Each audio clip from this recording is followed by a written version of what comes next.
Francoise roads. Welcome to Traveling with Francoise. Today we're making our way down the north shore or east side of the Salton Sea, heading out into the Imperial Valley. Want to travel? I'll take you there. Want to dine? I'll tell you where. Play golf? I'll pick the spot. Nightlife? I know it's hot. It's never too late to get a life. Right now, if I was a hobo or I lived in the area where people hop the tracks to ride the train, this might be the prime location. I'm standing here on the tracks of the Union Pacific Sunset Corridor, a 760-mile stretch that starts in Los Angeles and ends in El Paso, Texas. Now, these trains go a little bit faster than back in the day of the hobos. These trains travel around 60 to 70 miles per hour. With 24% of all freight trains handled by Union Pacific originating or terminating in Southern California, the Sunset route here is a key corridor of North America railroads running up to over 70 trains a day with a goal of 100 per day once the entire double-track system to New Mexico is in place. In 2015, over 1.5 million rail cars originated in Southern California. As we cross Highway 111, yes, the same 111 that runs through the entire Coachella Valley, look around and you'll see a vast expanse of crops that are growing north of the Imperial Valley. Rich with agriculture and over 570,000 harvested acres of farmland, it is estimated that more than 2/3 of vegetables consumed in the United States during the winter months are grown in the Imperial Valley. But we're not done. It's time for us to hop into the car and work our way east down towards the Imperial Valley and the Salton Sea. So let's go. Covering over 376 square miles, the Salton Sea is the largest lake in California. In some places you can't see the opposite shore because of the Earth's curvature. At 227 feet below sea level, it's also one of the lowest spots on the Earth. There are over 400 million tilapia in the sea, and over 400 species of birds reside or visit the sea because it's a migratory rest stop for them to enjoy. Our first stop is the Salton Sea State Recreation Area. This state park gets over 100,000 visitors a year. However, the Salton Sea itself gets over 1 million visitors a year. So let's go on inside and see what the state park has to offer.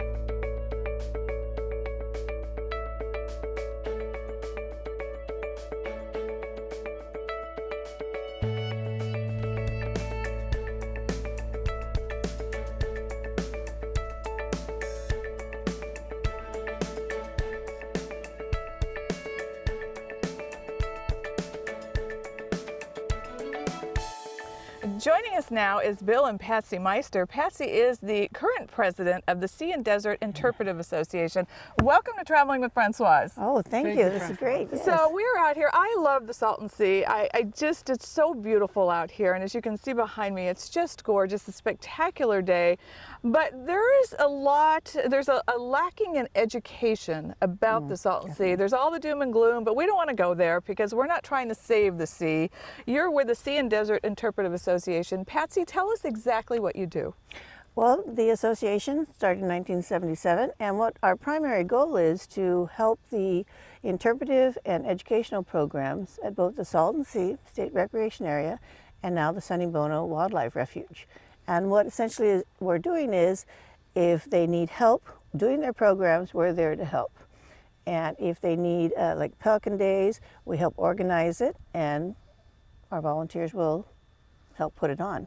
And I was talking earlier that the sea itself gets over 1 million visitors now a year. Oh, yeah. A lot of visitors, and there's a lot of educational programs going on that the Sea and Desert Interpretive Association helps with. You have school children come out here. Tell us a little bit about those programs. Well, we made the Discover Kids Camp. It's on its 5th year, and in the fall what we do is we hold a 7-Saturday session for local children.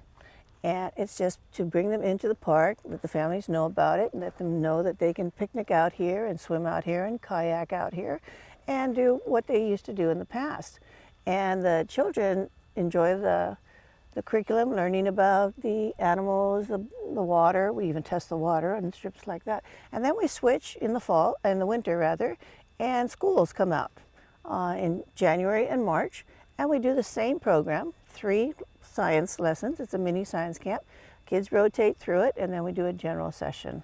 Well, so much is going on, and you two are so dedicated to this area. In fact, you even live out here. Oh, yes, and yes. you wake up every morning and look at this view in the middle of the desert. Do you ever say to yourself, I cannot believe I'm looking at this huge sea, the largest man-made lake per se in, I think, California? Definitely. Yes. And do you ever just kind of pinch yourself and say, look at this view? Well, you know, that's why we bought the house here in 1985, where there were only 200 people here. It was just wonderful. We live up the hill, we see this great expanse of desert, then this huge body of water, and then the mountains. Such a contrast, and it's so beautiful. Well, it's just spectacular. so nice. Yes. Now, I do want to bring in, because we are working our way down Highway 111. We're going towards the East Imperial Valley. We're going to make our way to the Sonny Bono Wildlife Refuge. And now the Sea and Desert Interpretive Association has partnered with the Sonny Bono Wildlife Refuge. And why did you do that? Well, we did that because they were partnered with another nonprofit organization, and they weren't getting enough public awareness. And so we would visit them, and then we asked them if they wanted to switch partners, and they said yes. And so currently we're working on a burrowing owl grant that'll bring in 10 third grade classrooms and some high school students building burrows for the owls. Thank you so much for joining us today. Oh, it was great. Thank for you. having us Yes. here. Welcome back to Traveling with Francoise. All right, you can't visit the Salton Sea without stopping at Bombay Beach. In fact, just in the last year, Bombay Beach has been featured in many music videos. Perhaps we'll go sailing on the Salton Sea, but I don't think we'll use this yacht right here. Where I'm standing, we're in the location where the marina used to be, a hotel. So many things happened here at Bombay Beach. It really was the place to go. People from Palm Springs and frankly all over the world came here to Bombay Beach. In the 50s and 60s, Bombay Beach right here in California was a thriving resort. Guests swam, water skied, and golfed during the day, then headed to the yacht club to party into the night. Developers seized upon the rare setting and branded it the Salton Riviera, a miracle in the desert. The ruins of Bombay Beach attract many photographers and visitors. The town, as well as others on the shores of the Salton Sea, is one of the lowest settlements in the altitude of North America. The Ski Inn is the only drinking establishment or bar in town. Joining me here is Chris Shoneman, and we are out here at the Sonny Bono Wildlife Refuge. Chris, is that the correct name? Sonny Bono Salton Sea National Wildlife Refuge. And behind me you see the airboat. Here's our captain, Tom. Hey, Tom. Hello.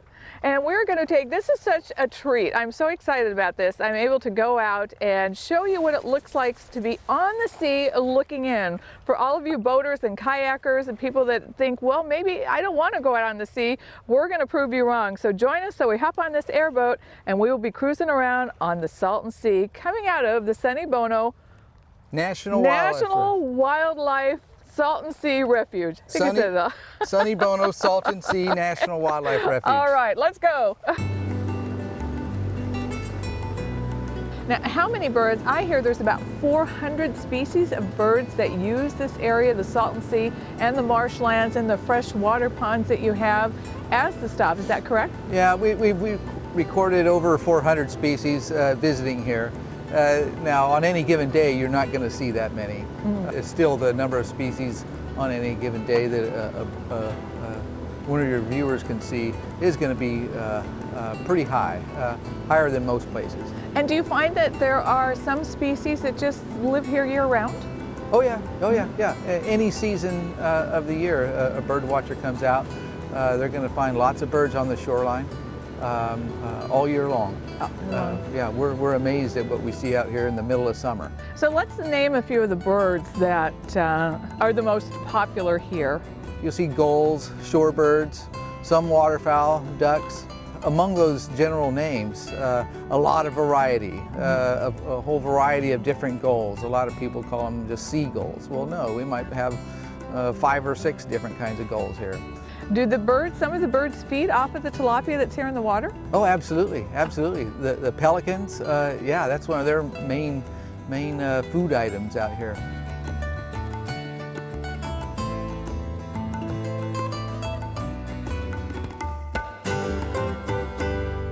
And we saw a lot of visitors coming in, and I noticed not everybody is a bird watcher that comes to the refuge here, the wildlife refuge. You get a lot of families and a lot of international visitors that stop here to see what's going on. The Salton Sea is California's largest lake, and so some people will just want to get out and see what is this about the Salton Sea that they've heard about.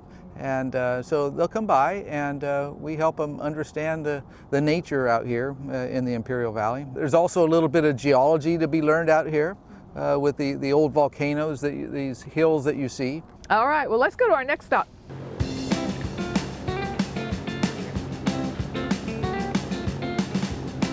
Ahead of me is Red Hill Marina, and that's where they're in the process of building a marina, Chris.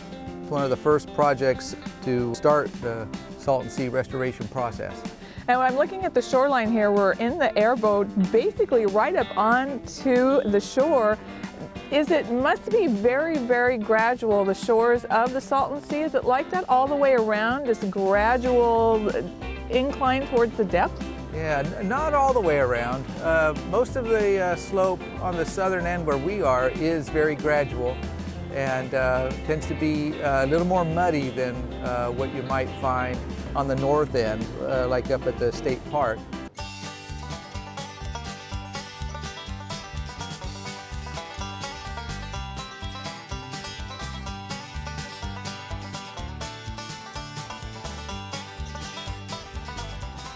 All right, where are we going next?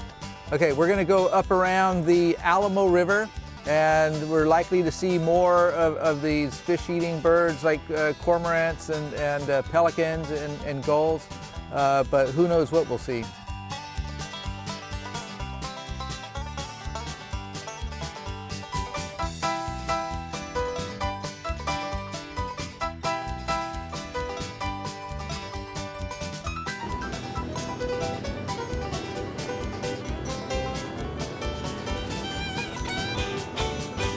Chris, this looks like a moonscape to me. What are we looking at here? So this is Mullet Island. Used to be Mullet Island. Used to be surrounded by the Salton Sea, but we've lost water in the Salton Sea, and so now it's just an old volcano that's sticking up out of the earth.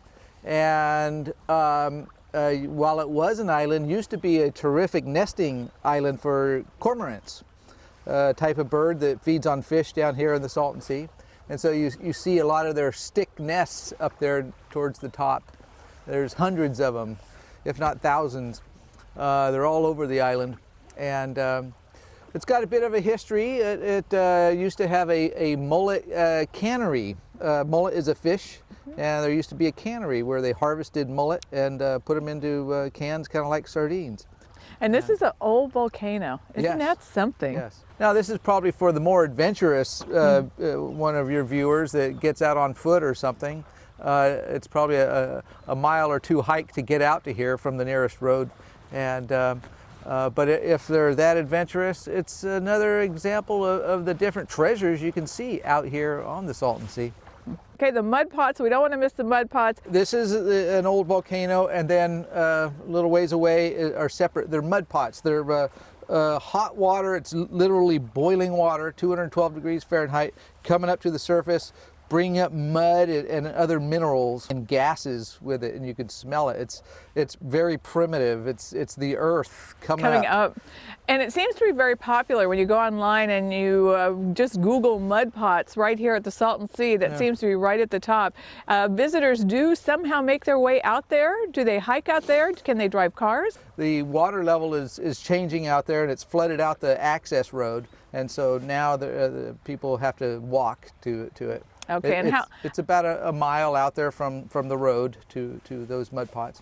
We're looking at a volcano. There's so much to see when you're riding around on the Salton Sea. It's never ending what we can see. The geothermal plants, how many of them are there out here? There's about 9 right here in this corner of the southeast corner of the Salton Sea, and they're each drilling down about 7,000 feet to get 700-degree water, and bringing it up to the surface to make good, clean energy. So where is the energy? Do you know where the energy is going? It goes to Southern California. Welcome back to Traveling with Francoise. Pilots were dropping bombs out here.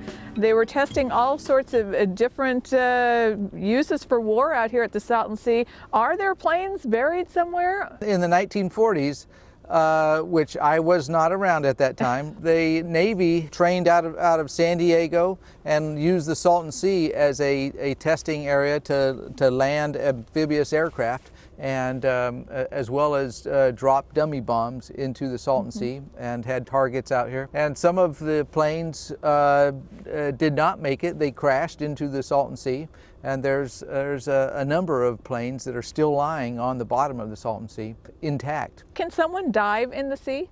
Yeah. There's been various attempts to dive and take footage in the Salton Sea. Yes, it does go through periods of algae blooms. It's part of the aquatic life in the Salton Sea, and so that's probably not the best time to go out. This really has been a fascinating journey out here. And for visitors that come out to the Wildlife Refuge, what is the one thing you don't want visitors to miss when they come out? Well, it's the fantastic bird life. Don't be afraid to be an adventurer. Get out and poke around and see the different corners of the Salton Sea. Who knows what they're going to see around the next bend.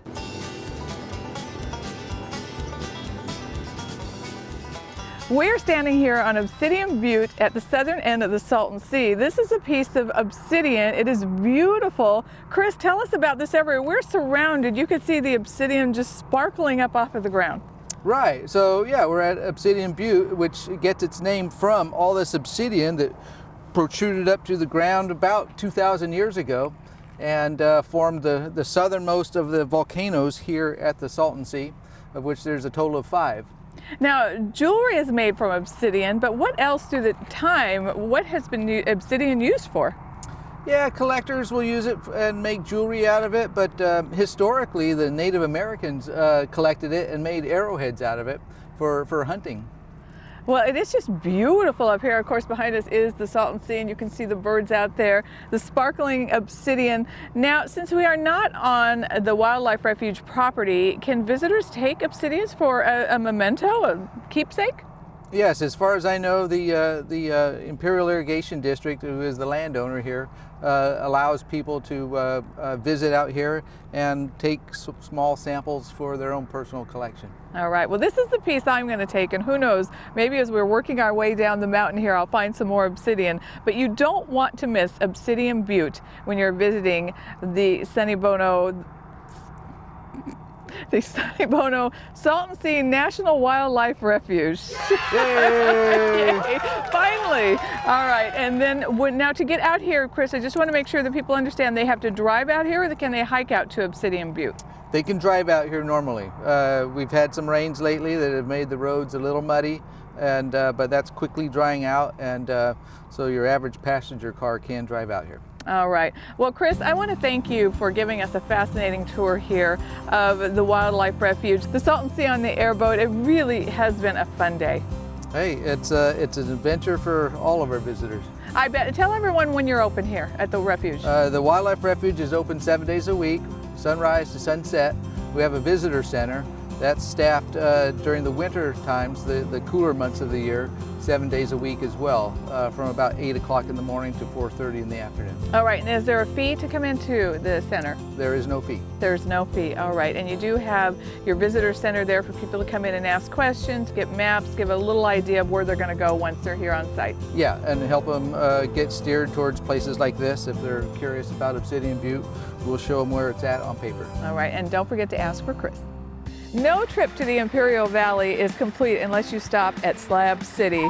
This is the ultimate living facility off the grid. There's no electricity, no water, there are no restroom facilities, nothing. You live off the land here at Slab City. So we're going to take a look around. Slab City is located in Niland off of Main Street, and it looks like to me that they are expanding. They have their own Slab City hostel, libraries, and who knows what else. We're going to check it out. We're also going to go down to East Jesus and see what that's all about. So again, here we are in Slab City, and I'll tell you more about the history as we're out looking around.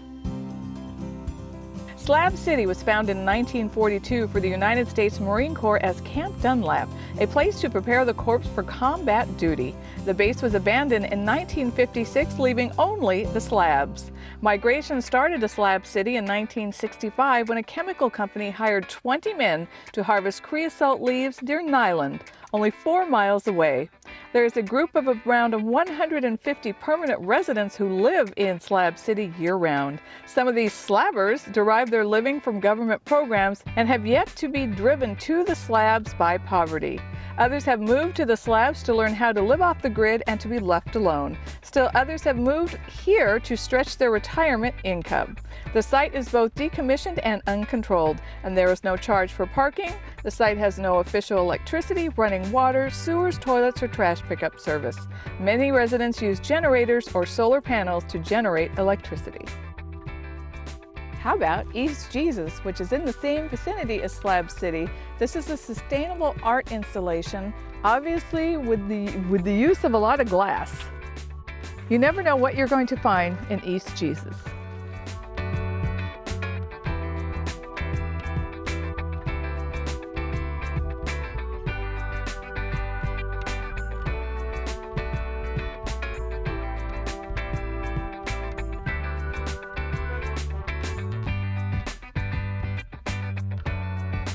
In early 2007, Charlie Russell left his job in the technology industry, packed all of his belongings into a shipping container, and sent it to a trash-strewn field where he began to surround his 2 art cars with sculptures that would become the foundation works of East Jesus. The Chatteris Foundation, a 501c3 nonprofit formed after his death in 2011, has since guided the curation and expansion of East Jesus. East Jesus is free to the public and open daily. However, donations are appreciated.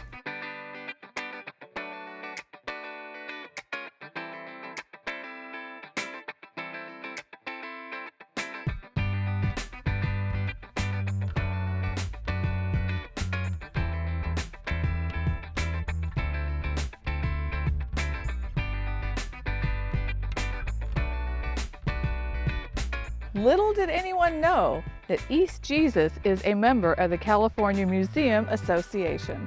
And smile, because we're on camera.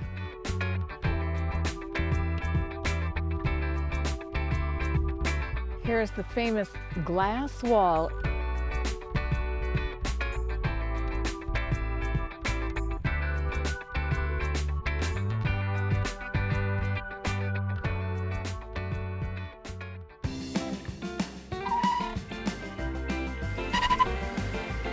Here we are at the famous Salvation Mountain, Leonard Knight's tribute to God and his gift to the world. The simple yet powerful message says God is love, but also including flowers, trees, waterfalls, suns, bluebirds, and many other fascinating and colorful objects. Salvation Mountain must be seen to be fully appreciated, as those who have made the journey will attest. Its 50-foot height and 150-foot breadth is made totally of local adobe clay and donated paint, and is truly unique in the United States and probably the world. From its Sea of Galilee at the bottom to the big red heart in the middle to the cross at the very top, the reoccurring theme of love is everywhere at Salvation Mountain. Sadly, Knight passed away in 2014.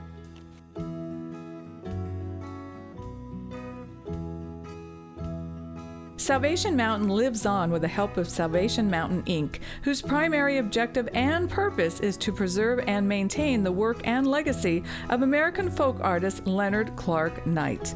All donations go to preservation and maintenance of the mountain, which is open daily and free to the public. I hope you enjoyed this episode of Traveling with Francoise.